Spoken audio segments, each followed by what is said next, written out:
ये है आरजे कार्तिक की 1 मिनट स्टोरी। ये कहानी एक बूढ़े चोर की जिसकी मृत्यु होने वाली थी। उसने अपने बेटे को बुलाकर के 2 बातें याद रखने के लिए कहा। पहली, कभी भी चोरी की है ये बात मानना मत। और दूसरी बात उससे कही कि बेटा कभी भी किसी धार्मिक स्थान पर, मंदिर में, आश्रम में जाना मत। ये कहकर के बूढ़े चोर की मृत्यु हो गई। जो इसका बेटा था ये लगातार चोरी पर चोरी करता गया, लेकिन एक दिन इसकी चोरी पकड़ी गई। एक घर में गया, वहां घर वाले जाग गए, सैनिकों को बुलाया गया। ये भागता हुआ छुपते छुपाते आश्रम में पहुंच गया जहां सत्संग चल रहा था। दोनों हाथ अपने कान पर रख लिए, लेकिन तब भी एक लाइन सुनाई दी। वो लाइन थी कि देवी देवताओं की परछाई नहीं होती। इसे राजा के सामने ले जाया गया। राजा ने कहा कि कारागार में डाल दो, इससे उगलवाओ किसने चोरी की है, लेकिन मानने को तैयार नहीं। तो राजा ने एक युक्ति जो है सोची।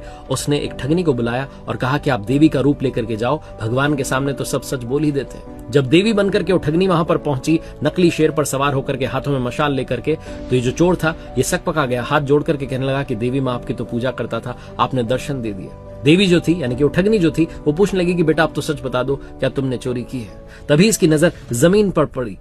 मशाल की जो रोशनी हो रखी थी, प्रकाश था। इसने देखा कि वो जो देवी आई हैं उनकी तो परछाई बन रही है। ये समझ गया कि देवी देवताओं की परछाई नहीं होती, ये मेरे साथ ठगी का खेल खेला जा रहा है। इसने कहा, मां अगर मैंने चोरी की होती तो आपको तो पता ही होता।